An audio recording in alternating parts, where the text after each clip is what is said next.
This is Sister Zombie, a memoir by Anna Appleby. This podcast is performed by Angie Morency, written and produced by Harold Brody. For all information about music and sounds, including links to composers and tracks, go to sisterzombiessounds.info. When we last left our story, Anna's mother Doris had died when Chloe threw her down the stairs.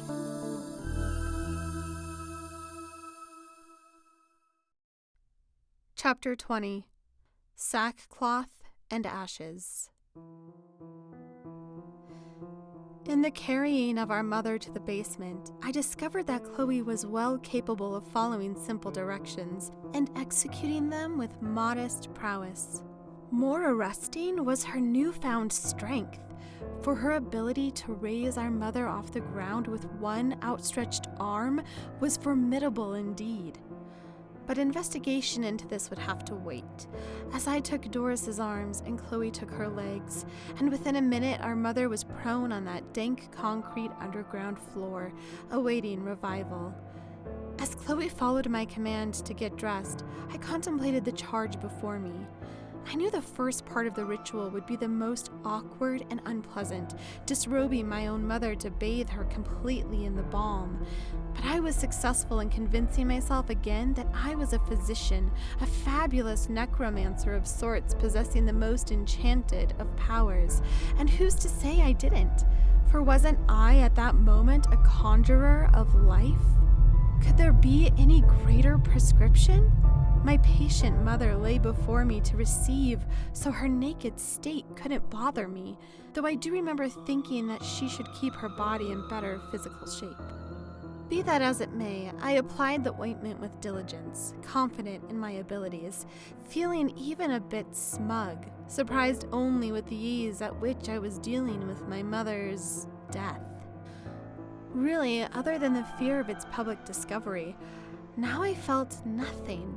Not even shame at my own numbness.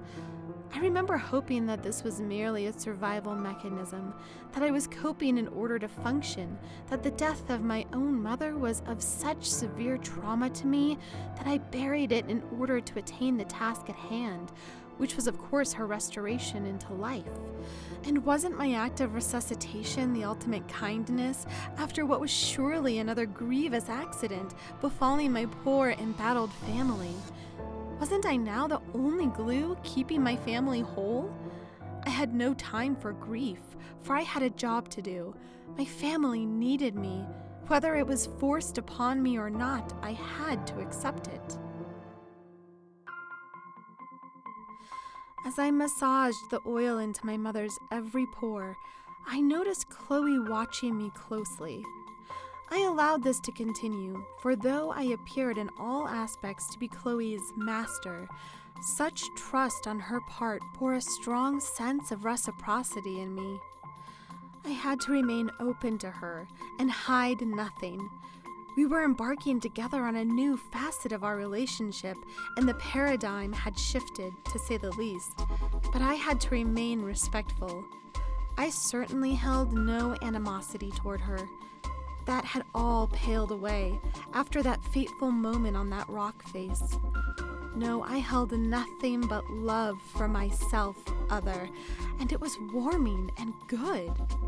So in this spirit, I had to share with her, even bestowing upon her the knowledge of the right, which she watched with what could only be described as attentiveness. Whether there was any comprehension attached to this, I would not yet know. But then again, I could see no harm in it either, for the true power of the resurrection ritual lay only within me, and could not be appropriated indiscriminately by others. Only I held the power, for I was the one who was chosen, not her. Of this I was certain. Should Chloe mutter "Aveillez, zombie," the air would surely remain rested and still.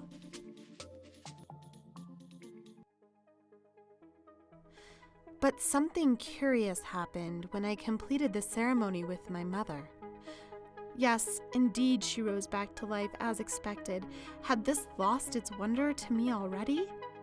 She rose, but not in the same manner as Chloe, for Doris was in an unexpected feral state, and much more furious, scratching and clawing at any surface around her, frothing and convulsing and thrashing about with sufficient violence as to cause harm not only to anyone who dared to approach her, but to her own very body as well, as she had no regard, in fact no understanding at all, to what it meant to be alive. I could not allow this to continue for reasons clear.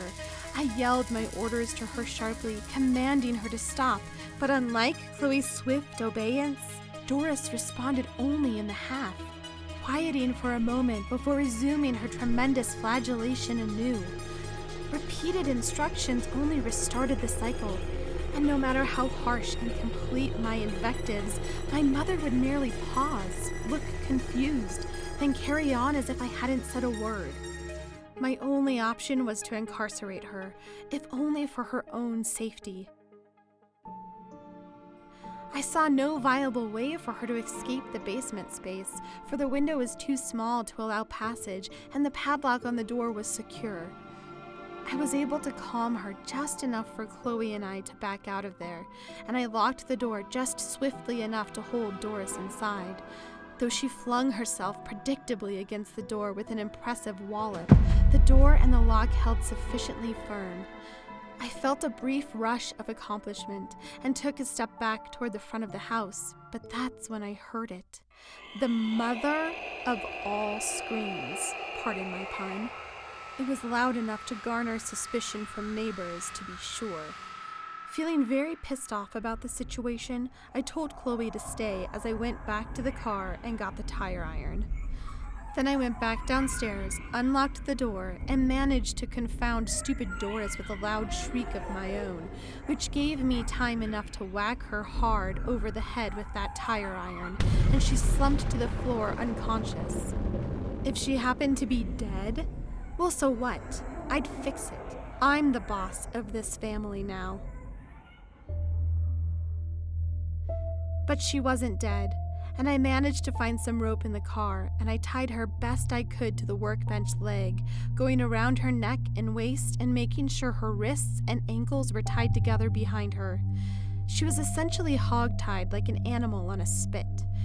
Lastly, and most importantly, I gagged her with duct tape, wrapping it around the circumference of her head at the mouth, several times to be sure.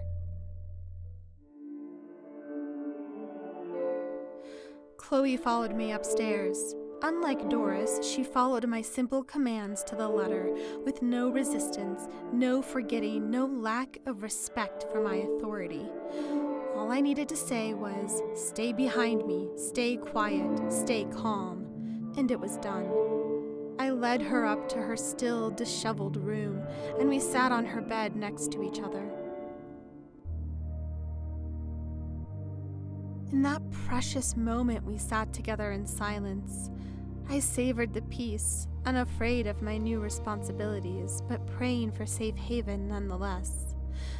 I then gathered my thoughts to take a systematic account of the situation, and the mere methodology of this, I must admit, was quite strange to me, for I rarely had to assimilate so much new information, and never stuff like this that bore so much weight. Where had I taken myself? Foremost in my mind were the differences between my Chloe and Doris. How could Chloe fall under my thrall with such apparent ease, whilst my mother had proven such a handful? It couldn't just be ascribed to their personalities in life, I decided, since I had butted heads so strongly with them both. If my relationship with their first lives had anything to do with it, then not only Doris but Chloe as well would resist me and need physical restraint. But here was Chloe, with every reason to hate me, her final living memory being me receding in her literal eye as she fell from the rock face. Certain as I'm sure she was in that terrifying moment that I was the author of her demise. But now as she sat there on her bed next to me, I sensed no malice from her in the slightest. Of course she was my self-other, my Chloe, so one would expect some symbiosis between us. But it went beyond that, I thought. So marked was the difference between the two resuscitations. Why would my own zombie mother freak out like that? The change may have root in how much she knew, for my mother had seen Chloe dead, then seen her subsequently brought back to life. But why would this simple realization have such import?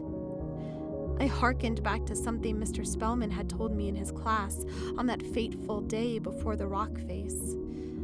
A veritable fountain of general knowledge, Mr. Spellman had augmented my voodoo reading with a fact I hadn't known, but now seemed pertinent in the extreme. In my mind, I heard his voice, gentle and calm, reciting, "Zombies need guidance from the priest, or else they go insane, because they've known the nothingness of death." The nothingness of death. There was a phrase to repeat to oneself. I did this silently, of course, so as not to alarm Chloe. But it occurred to me our denial of this thing called death is wired hard into all of us.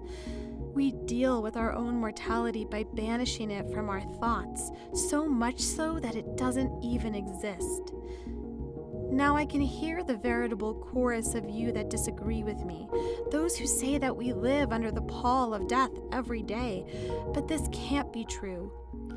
Why else would humans invent religion, invent a god, invent an afterlife, invent all these artificial pacifiers to the one and only great truth that we all suffer unto?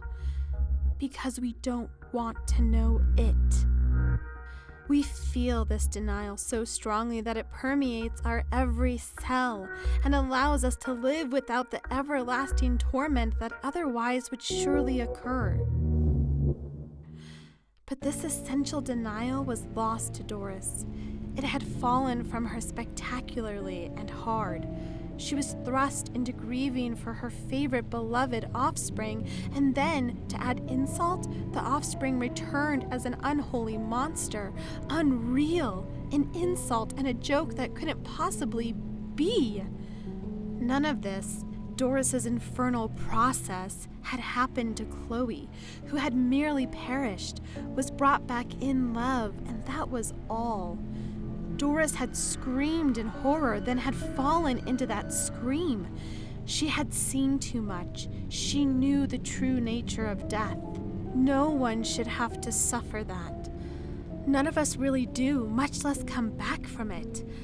Mr. Spellman had predicted it with an aplomb that now seemed so cold. Doris hadn't received the proper guidance, for how was I supposed to provide it? How could anyone? Mystery and events had all accumulated far too quickly, from Chloe's death to Doris's grief to her ultimate knowing. The result was inevitable. Doris had gone insane.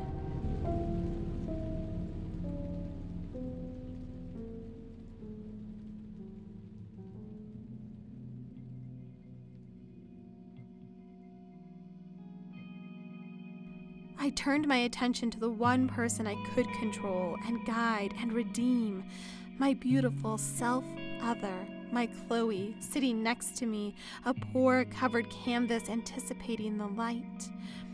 For the first time since she became new, I spoke to her not in commands. I spoke to her as my sister.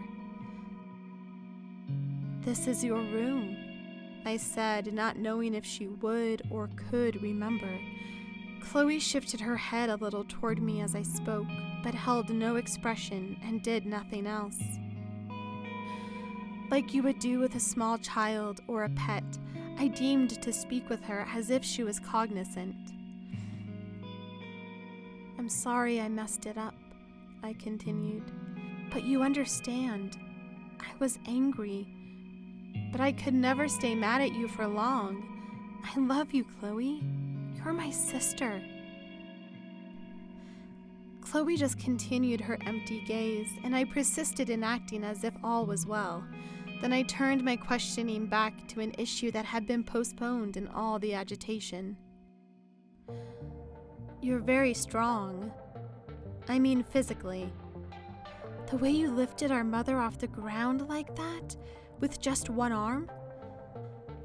I had a theory about this, so I told her. Maybe you don't feel pain yet, so you're strong. Our mother didn't seem to feel pain, so maybe you don't either. It seemed plausible enough. It was a lot to ask of the dead for them to come back in violet. But all this was just small talk compared to what I was really getting to. It was time to take the next step. It was time to ask Chloe a question, and no small one at that.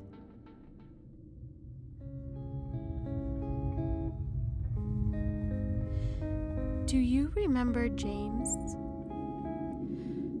Chloe did not react even in the slightest.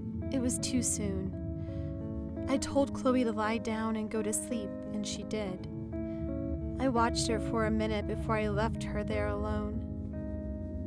I trusted her completely, and it wasn't even until I woke up suddenly in the middle of the same night alone that I considered what Chloe had done. She had thrown our mother down the stairs. Why?